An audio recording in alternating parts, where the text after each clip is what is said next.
Cinema മോഹമായിട്ട് ഇറങ്ങുന്ന സമയത്തൊന്നും അലഞ്ഞിലധികം സിനിമാക്കാരില്ല. ആകപ്പാടുള്ളത് Augustine ചേട്ടനാണ് തിയേറ്ററുമായിട്ട് കണക്റ്റഡ് ആയിട്ടുള്ള. അന്നൊക്കെ ഇവിടെ വരുമ്പോൾ എന്താ പറയുക, അഗസ്റ്റിൻ ചേട്ടന് വഴിയാണ് ടിക്കറ്റൊക്കെ എടുക്കും. ഞാനത് കഴിഞ്ഞ ഒരു സിനിമയൊക്കെ ചെയ്ത് കഴിഞ്ഞ് ആ സമയത്തേക്ക് ഞാൻ ഓർക്കുന്നുണ്ട്, എൻ്റെ വൈഫിൻ്റെ വീടും വലിഞ്ഞത് തന്നെയാണ്. എൻ്റെ ഫാദറിൻ്റെ അവിടെയൊക്കെ നാട്ടുകാർ ചോദിക്കുന്നുണ്ട്, ജിത്തുവിൻ്റെ ക്യാമറ പിടുത്തമൊക്കെ അവിടെ വരികയായിരുന്നു. അപ്പം അതാണ് ഞങ്ങളുടെ നാട്ടിലെ സിനിമയായിട്ടുള്ള ആൾക്കാരുടെ ഒരു എന്താ പറയുക അതിനെക്കുറിച്ചുള്ള നോളജ്. പക്ഷേ ഇപ്പൊ സിനിമാക്കാർ കൂടിക്കൂടി വരുന്നുണ്ട്. എനിക്ക് ശ്രീകാന്ത് പ്രിയദർശന്റെ അസോസിയേറ്റ് ആയിരുന്നു, ശ്രീകാന്ത് ഉണ്ടായിരുന്നു, എന്നെക്കാൾ മുമ്പ് ഒന്നാണ്. അതൊക്കെ ഇറങ്ങി സിനിമാക്കാരുടെ നാടായിക്കൊണ്ടിരിക്കുകയെന്ന് തോന്നുന്നു അല്ലേ ചേട്ടാ?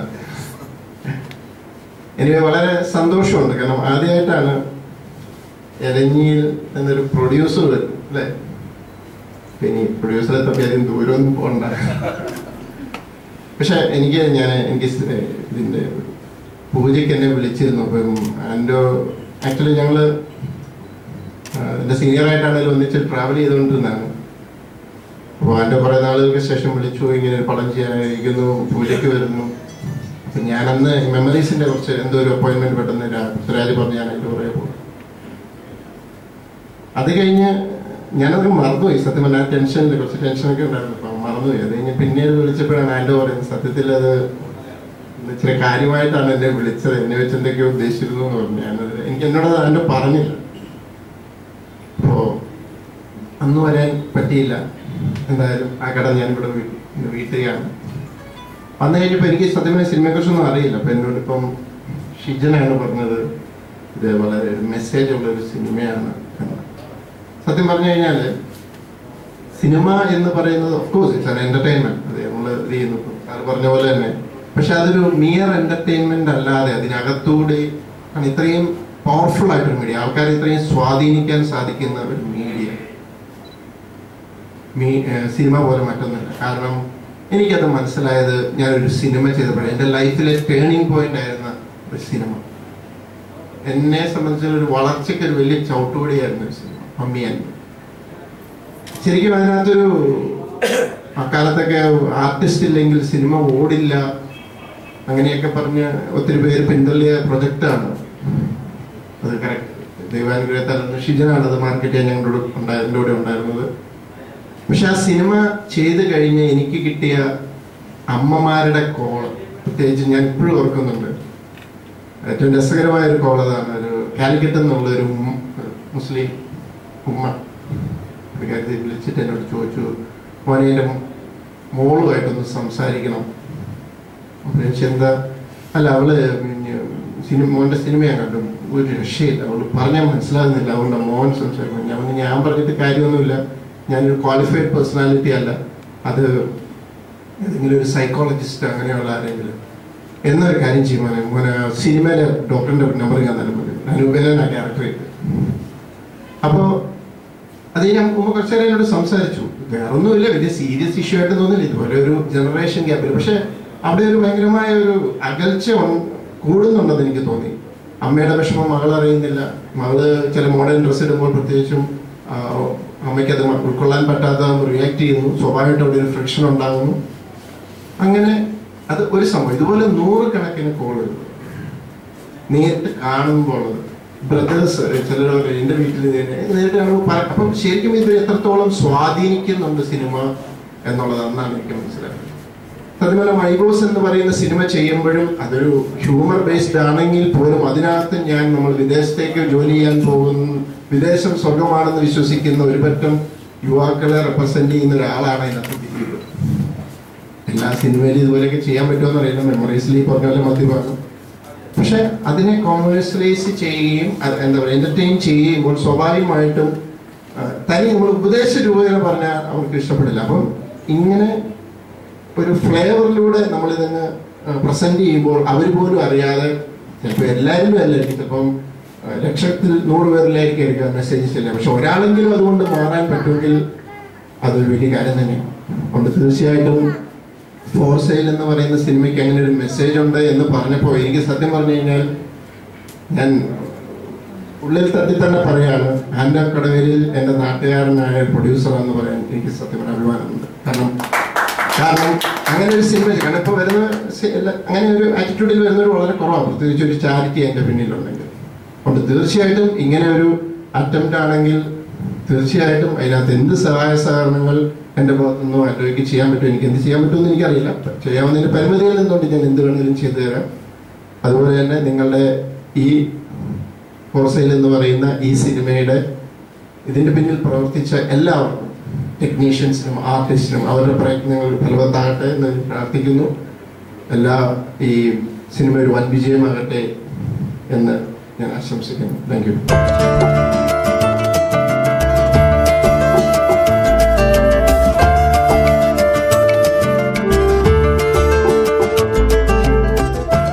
ബഹുമാനപ്പെട്ട വിശിഷ്ടാതിഥികൾ, മറ്റ് എൻ്റെ സുഹൃത്തുക്കൾ, സിനിമ നിർമ്മാണ മേഖലയിലെ അതുപോലെ ടെക്നീഷ്യന്മാരും മറ്റ് എൻ്റെ എല്ലാ സുഹൃത്തുക്കൾക്കും നല്ല ഒരു സായാഹ്നം ആശംസിച്ചുകൊണ്ട് നമ്മളുടെ ഫിലിം ഫോർ സെയിലിൻ്റെ ചില കാഴ്ചപ്പാടുകളും മലയാള സിനിമയുടെ ചില മൂല്യങ്ങളെക്കുറിച്ചുള്ള വളരെ ചുരുങ്ങിയ 1-2 വാചകങ്ങളിലുള്ള എൻ്റെ ഒരു അഭിപ്രായം ഞാനിവിടെ പറയാൻ പോവുകയാണ്. നമ്മുടെ ഈ ഫോർ സെയിൽ എന്ന ചിത്രം മലയാള ചലച്ചിത്ര മേഖലയിൽ അല്ലെങ്കിൽ ഇന്ത്യൻ സിനിമയിൽ തന്നെ അതികായകരായ 3 നടന്മാരുടെ മക്കളുടെ അവരുടെ സന്തതി പരമ്പരകളുടെ മത്സരിച്ചുള്ള ഒരു ആരോഗ്യപരമായിട്ടുള്ള മത്സരിച്ചുകൊണ്ടുള്ള ഒരു അഭിനയ മുഹൂർത്തങ്ങൾ എല്ലാം കോർത്തിണക്കിയതാണ്. ഒന്ന് നമ്മൾ എൻ മാധവൻ സാറിൻ്റെ മകൻ മുകേഷും, അതുപോലെ കൊട്ടാരക്കര ശ്രീധരൻ നായർ സാറുടെ മകൻ സായി കുമാറും, എൻ പിള്ള സാറിൻ്റെ മകൻ വിജയരാഘവനും മത്സരിച്ചഭിനയിച്ച ചില നന്മ മുഹൂർത്തങ്ങളും അതുപോലെ നല്ലൊരു മെസ്സേജ് നൽകുന്ന ഒരു കാഴ്ചപ്പാടുമായിട്ടാണ് ഫോർ സെയിൽ എന്ന ചിത്രവുമായിട്ട് ഞാൻ മുന്നോട്ട് നീങ്ങിയത്. മലയാള സിനിമയിൽ എന്നും ഓർത്തോർത്ത് വെക്കുന്ന ചില നല്ല സിനിമകളും യാത്ര, നിറക്കൂട്ട്, പഞ്ചാഗ്നി, താളവട്ടം തുടങ്ങിയ സിനിമകളുടെ ഒരു അടുത്ത ഏരിയ ആയിട്ട് നമ്മൾ ഫോർ സെയിലിനെ കാണുകയാണ്. നമുക്കറിയാം, ഒരു CBI ഡയറിക്കുറിപ്പ്, ജാഗ്രത തുടങ്ങിയ സസ്പെൻസ് ത്രില്ലറിന് ഏറ്റവും മനോഹരമായിട്ടുള്ള മറ്റൊരു സിനിമയുമായിട്ട് മിസ്റ്റർ ജിത്തു ജോസഫ് വന്നു.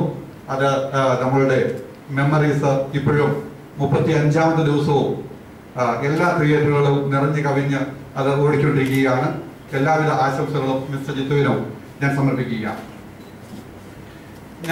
അല്ലെങ്കിൽ ഞങ്ങളുടെ ഈ കടവേലിൽ ഫിലിംസ് എന്ന് പറയുന്ന കമ്പനി ഇന്ന് ഈ നിർമ്മാണ മേഖലയിലേക്ക് കടന്നു വന്നതിന് ഏറ്റവും പ്രധാനപ്പെട്ട ഒരു കാരണം എന്ന് പറയുന്നത് ചാരിറ്റി ത്രൂ എന്റർടൈൻമെന്റ് എന്നാണ്. We the people just need to, ഞങ്ങളുടേതായിട്ടുള്ള രീതിയിലുള്ള ഒരു ചാരിറ്റിയാണ് നമ്മൾ ഉദ്ദേശിക്കുന്നത്. അത് through the entertainment, I mean whatever the profit that we get, നമുക്ക് കിട്ടുന്ന എല്ലാ പ്രോഫിറ്റും ഒരു കാരണവശാലും ഞങ്ങളുടേതായിട്ടുള്ള അല്ലെങ്കിൽ ഇതുമായിട്ട് ബന്ധപ്പെട്ട പ്രവർത്തിക്കുന്നവരുടെ ഒരു ഫിനാൻഷ്യൽ ഇൻകത്തിലേക്ക് ആഡ് ചെയ്യാതെ ഈ മുഴുവൻ പ്രോഫിറ്റുകളും ഇത് ഒരു ചാരിറ്റി പ്രവർത്തനങ്ങൾക്ക് വേണ്ടിയിട്ട് സമർപ്പിക്കുവാൻ വേണ്ടിയിട്ടുള്ളതാണെന്ന് അന്ന് പൂജയുടെ സമയത്ത് ഞാൻ നിങ്ങൾക്ക് വാക്ക് തന്നിരുന്നു. അത് ഒരിക്കൽ കൂടി ഊന്നി പറയുവാൻ ഞാൻ ആഗ്രഹിക്കുകയാണ്.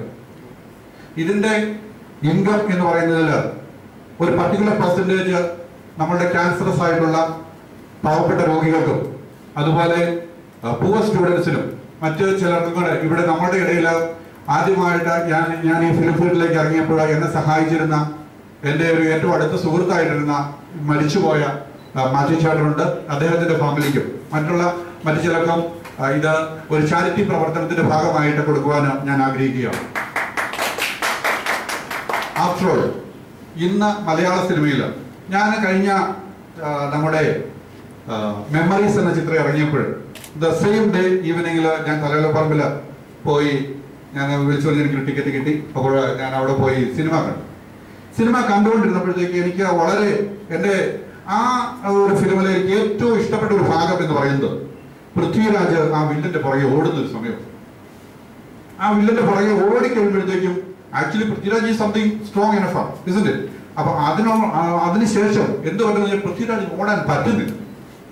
ആ വില്ലൻ രക്ഷപ്പെട്ടു പോകുന്നു, പൃഥ്വിരാജ് അവിടെ ഐ മീൻ പുള്ളിക്കാരന് വില്ലനെ ഹോൾഡ് ചെയ്യാൻ പറ്റാത്തൊരവസ്ഥയിലേക്ക് വന്നു. ആ റീസൺ ആണ് പൃഥ്വിരാജിനെ നെടുമുടി വേണുവിന്റെ അരികിലേക്ക് അല്ലെങ്കിൽ ആ ഒരു ഫാദറിന്റെ അരികിലേക്ക് ഒരു ഡി അഡിക്ഷൻ സെന്ററിലേക്ക് കൊണ്ടുവരുന്നത്.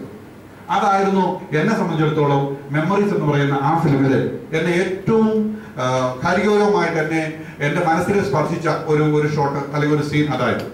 ആ ഒരു സീന് ഇന്ന് നമ്മുടെ ജിത്തു നമുക്ക് തന്നപ്പോൾ ഇവിടെ ബോധ്യമാക്കിയത് കലാകേരളത്തിന്റെ അല്ലെങ്കിൽ മലയാള സാഹിത്യത്തിലെയും മലയാള സിനിമയുടെയും ഈ ചാരിറ്റി പ്രവർത്തനങ്ങളോടും അതുപോലെ മദ്യത്തോടും മയക്കുമരുന്നിനോടും പിന്നെ നമ്മളുടെ പെൺകുട്ടികളോടുള്ള മോശമായിട്ടുള്ള പ്രവർത്തനങ്ങൾക്കും എതിരായിട്ടുള്ള ഒരു മെസ്സേജാണ് ജിത്തു ജോസഫ് മെമ്മറീസിലൂടെ നമുക്ക് നൽകിയത്.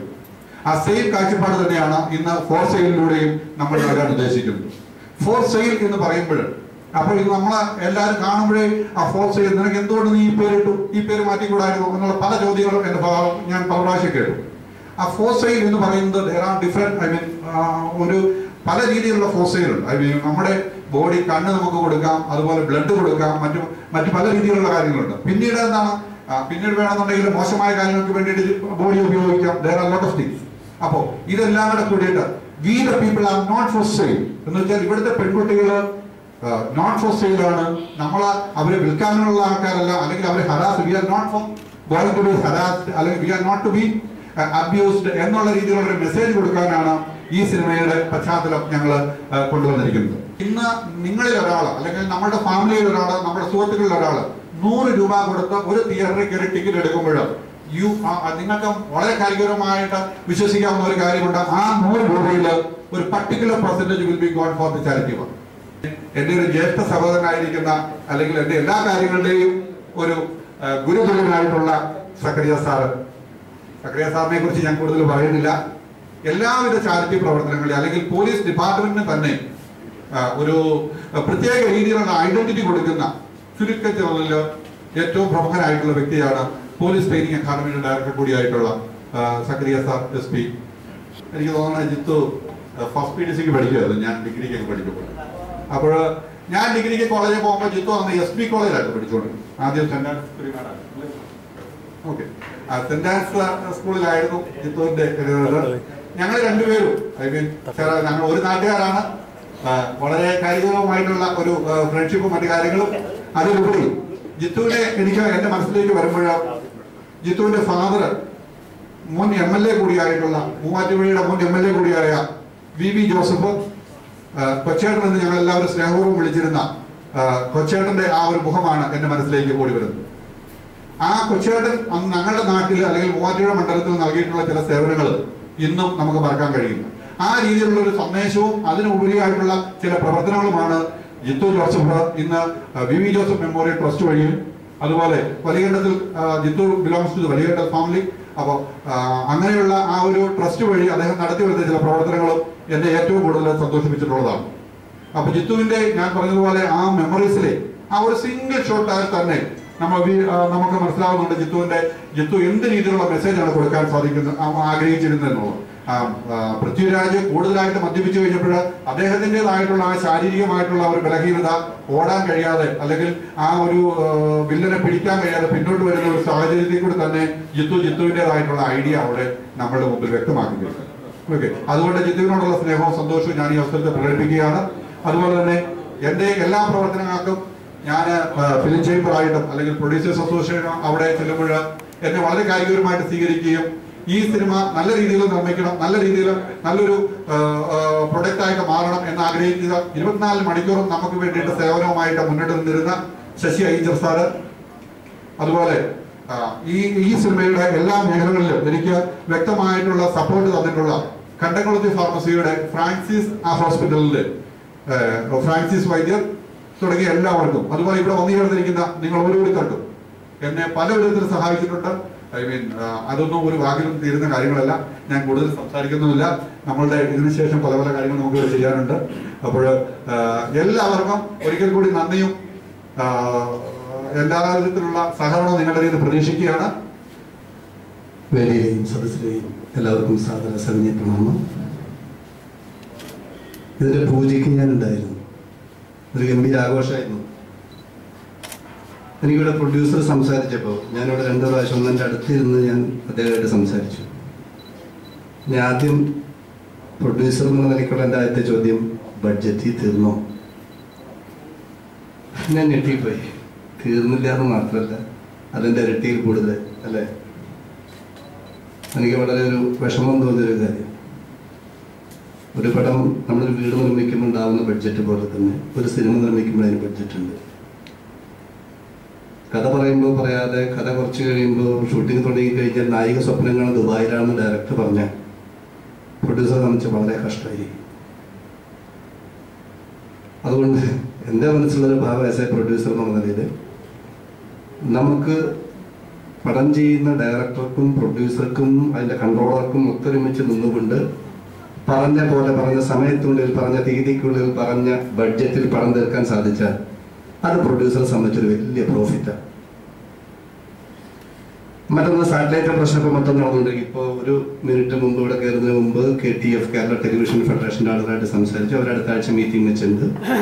ചെറിയ പടത്തിന് ചെറിയ ബഡ്ജറ്റ് അങ്ങനെ പടം എടുക്കാം അങ്ങനെ തീരുമാനിക്കണം. അല്ലെങ്കിൽ ആർട്ടിസ്റ്റുകളും ടെക്നീഷ്യന്മാരും ഒന്നിച്ച് നിന്നുകൊണ്ട് ഒരു ചാനലും കയറാത്തൊരവസ്ഥയിലേക്ക് പോകും എന്ന് അവരടുത്ത് വളരെ ക്ലീനായിട്ട് ഞാൻ പറഞ്ഞിട്ടുണ്ട്. ശരിക്കും നോക്കിയാൽ പറഞ്ഞു കേട്ടോ. എനിക്ക് ഏറ്റവും സന്തോഷം തോന്നിയതിൽ ചാരിറ്റിയുടെ ഒരു കാര്യം പറഞ്ഞു. ഞാൻ 15 കൊല്ലം മുമ്പ് കാർഗിൽ വാർ കഴിഞ്ഞപ്പോഴാണ് വാറല്ല എന്നുള്ള സിനിമ നിർമ്മിച്ചത്. ഞാനന്ന് ഇതേപോലെ ഒരു പൂജയ്ക്ക് വെച്ച് പ്രഖ്യാപിച്ചു അതിന്റെ പ്രോഫിറ്റ് ഞാൻ കൊടുക്കുന്നു പറഞ്ഞു.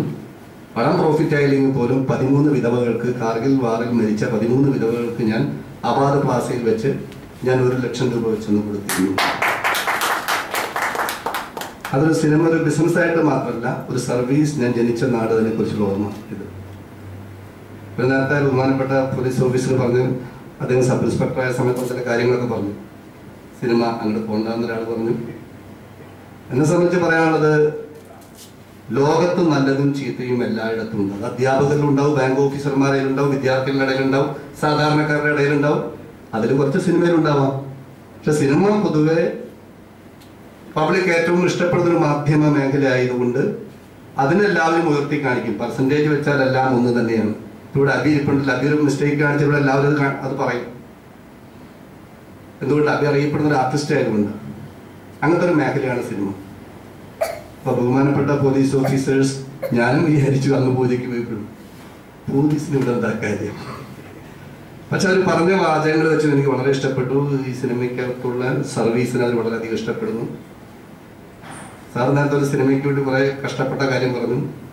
അതിൽ ഏറ്റവും സന്തോഷം എനിക്ക് ഇതിന്റെ പ്രൊഡ്യൂസർ ഇതിൽ അഭിനയിച്ചു, അതേപോലെ ഇതിൽ പാട്ട് എഴുതി വളരെയധികം സന്തോഷമുണ്ട്. അങ്ങനെ പ്രൊഡ്യൂസർമാർ വരണം. ഞാനും അങ്ങനെ പടത്തിൽ അഭിനയിച്ചിട്ടുണ്ട്. അതൊരു വാശി കൊണ്ട് ചെയ്തതാണ്. എനിക്ക് പ്രോഫിറ്റ് കിട്ടിയ പടം അത്. അതുകൊണ്ട് ഈ സിനിമ ഇപ്പോഴത്തെ അന്തരീക്ഷത്തിൽ കഴിഞ്ഞ വർഷം 168 സിനിമയാണെങ്കിൽ ഇപ്രാവശ്യം 180 സിനിമകളോളം ഇപ്പോൾ മലയാളത്തിൽ വരുന്നുണ്ട്. പുതിയ ഒരുപാട് പ്രൊഡ്യൂസർമാർ, ഒരുപാട് ആർട്ടിസ്റ്റുകൾ, ടെക്നീഷ്യന്മാർ വരുന്നു. മലയാളക്കാരെ കൈനീട്ടി സ്വീകരിക്കുന്നു. ഈ വർഷം നല്ല ഒരുപാട് പുതിയ പ്രൊഡ്യൂസർമാർ ഉണ്ടായിക്കൊണ്ടിരിക്കുന്നു. അങ്ങനെ എലഞ്ഞിയിൽ നിന്നും നല്ലൊരു പ്രൊഡ്യൂസർ ഉണ്ടായി, നല്ലൊരു ഡയറക്ടർ ഉണ്ടായി. മലയാള സിനിമയ്ക്കൊരു സമഗ്ര സംഭാവനയായിട്ട് മാറട്ടെ. ഇതിൻ്റെ സർവീസ് ഗവൺമെന്റ് തലത്തിൽ കുറെ കാര്യങ്ങൾ ചെയ്യാനുണ്ടാവും നമുക്ക്, ടാക്സിന്റെ കാര്യത്തിലൊക്കെ അല്ലേ. ഈ സർവീസ് ഉള്ളതുകൊണ്ട് ബഷീർക്ക് വിചാരിച്ചാലേ നടക്കുള്ളൂ. അത് നോക്കണം. ഇത് ഒരു സൂപ്പർ ഹിറ്റ് ആവണം ഈ സിനിമ. മിനിമം ഞാൻ 100 ദിവസം ഒന്നും പറയുന്നില്ല, ഒരു 50 ദിവസം കേരളക്കര ആഘോഷിക്കുമ്പോൾ വലിയൊരു പ്രോഗ്രാം നടക്കുന്നു. അതിന് വിജയമാകട്ടെ എന്ന് പ്രാർത്ഥിച്ചുകൊണ്ട് നിർത്തുന്നു. ചെയ്യും. ഇവിടെ വന്നവരൊക്കെ പറഞ്ഞത് ഞങ്ങൾക്കൊരു ബന്ധമില്ല ഇതുമായിട്ട്. എനിക്ക് ബന്ധമുണ്ട്, അങ്ങനെ പറയാൻ പറ്റില്ലല്ലോ. അപ്പോ ഞാൻ പറഞ്ഞ കഴിയുന്നതും ആളുകൾ കേട്ടത്. പിന്നെ പൂജയ്ക്ക് വന്ന ഒരു ബന്ധമുള്ള ഒരാളുണ്ട്, അതെന്റെ കഴിഞ്ഞ പഠിത്ത പടത്തിന്റെ പ്രൊഡ്യൂസറാണ്. പുള്ളി എന്നെ സിനിമ അഭിനയിക്കാൻ വിളിച്ചു, പറഞ്ഞ പോലെ എന്നെ സീൻ തന്നു. അതിനേക്കാൾ ഉപരിയായിട്ട് അദ്ദേഹം ചെയ്ത ഏറ്റവും വലിയ കാര്യം എന്ന് പറഞ്ഞാൽ പറഞ്ഞ പോലെ എന്നെ പൈസ തന്നു. അദ്ദേഹം ആരാണെന്ന് അറിയാലോ. അദ്ദേഹം അങ്ങനെ ചുരുക്കം ചില ആളുകളുണ്ട് പ്രൊഡ്യൂസേഴ്സില്, സിനിമാക്കാരില്. അത് അച്ഛൻ മലയാളത്തിൽ പറഞ്ഞ തന്തയ്ക്ക് ജനിച്ചവർ എന്ന് പറയും. അങ്ങനെ കുറച്ചു പേരേ ഉള്ളൂ. അതിൽ ഒരാളായിട്ട് ഞാൻ ഇദ്ദേഹത്തിനെ പെടുത്തുകയാണ്. കാരണം ഞാൻ സിനിമയിൽ അഭിനയിക്കാൻ വേണ്ടി വന്നതൊന്നുമല്ല, വീട്ടിലിരുന്നപ്പോൾ വിളിച്ചോണ്ട് വന്ന ചന്ദ്രൻ പനമോട്. എനിക്ക് അത്ര വലിയ ക്രൈസ് ഒന്നും ഉണ്ടായിരുന്നില്ല സിനിമ എന്ന് പറയുന്ന സംഭവത്തോട്. ഞാൻ മിമിക്രി കാണിച്ചതും അറിയാതെയാണ്. 5ാം വയസ്സിലാണ് മിമിക്രി തുടങ്ങിയത്. മിമിക്രി എന്താണെന്ന് അറിയാൻ ഇപ്പം മിമിക്രി തുടങ്ങിയ ആളാണ് ഞാൻ. പാട്ട് പാടിയതും ഞാൻ ചിത്രം വരച്ചതും ഒന്നും ആരെയും കാണിക്കാനായിരുന്നില്ല, അറിയാതെ. പക്ഷെ എങ്ങനെയൊക്കെയോ വന്നു. ഈ പറഞ്ഞ മാതിരി അവസാനം തനിയാവർത്തനത്തിൽ മമ്മൂട്ടിയെ ഭ്രാന്തനാക്കിയ പോലെ എന്നെ നടനാക്കി ചില ആളുകൾ. അതാണ് എൻ്റെ ജീവിതത്തിൽ സംഭവിച്ചത്. അത്തരത്തിലൊരു സംഭവം തന്നെയാണ് ഈ പടത്തിലും ഞാൻ അഭിനയിക്കാൻ ഇടയായത്. എന്നോട് പറഞ്ഞു, ഞാൻ ഇതുപോലെ പ്രസംഗിക്കാൻ കയറിയപ്പോൾ പറഞ്ഞു, എന്റെ പ്രസംഗം അങ്ങ് ഇഷ്ടപ്പെട്ടു. ഉടനെ പറഞ്ഞ റോഡ് കൊടുത്താൽ പോരാ, എനിക്ക് നല്ല റോഡ് കൊടുക്കണം. അങ്ങനെ അടിപൊളി റോഡ് അറിയാം.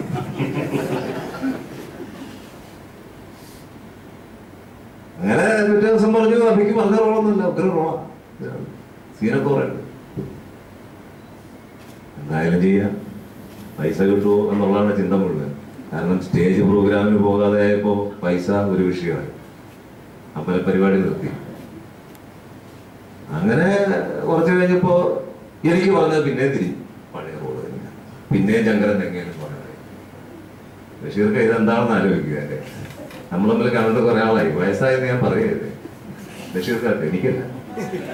അപ്പോ ഞാനിത് സബ്ജക്റ്റ് വിട്ടു പോകുന്നില്ല. ഏതായാലും എന്റെ ഒരു ഫീലിംഗ്, ഞാൻ എവിടെ വന്നാലും എന്റെ ഒരു ഫീൽ, ഞാൻ ഒന്നും പറയില്ല എന്ന് കരുതി ഇരുന്നിട്ട് ഭാവുകങ്ങൾ മാത്രം എന്ന് പറയണം എന്ന് ആഗ്രഹിച്ച് ആ സീറ്റിലിരുന്ന ആളാണ്. കയറുമ്പോ ആളെ കാണുമ്പോ ഇവിടുത്തെ എനർജിയാണ് എന്നെ പറയിപ്പിക്കുന്നത്. ഞാനൊന്നും പറയും, ദൈവമാണ് എന്നെ പറയിപ്പിക്കുന്നത്. ഏതായാലും ഈ പടത്തിന് ഒരു വിധി ദൈവം വെച്ചിട്ടുണ്ട്. അത് സംഭവിക്കും, അത് നല്ല രീതിയിൽ സംഭവിക്കട്ടെ എന്ന് ഞാൻ ഇന്നും പ്രാർത്ഥിക്കും, എന്നും പ്രാർത്ഥിക്കും. ഏതായാലും എല്ലാ ഭാവങ്ങളും തന്നെ. നമ്മൾ എപ്പോഴും കേൾക്കാറുള്ളതാണ് പോസ്റ്റ് സെയിൽ എന്നൊക്കെ.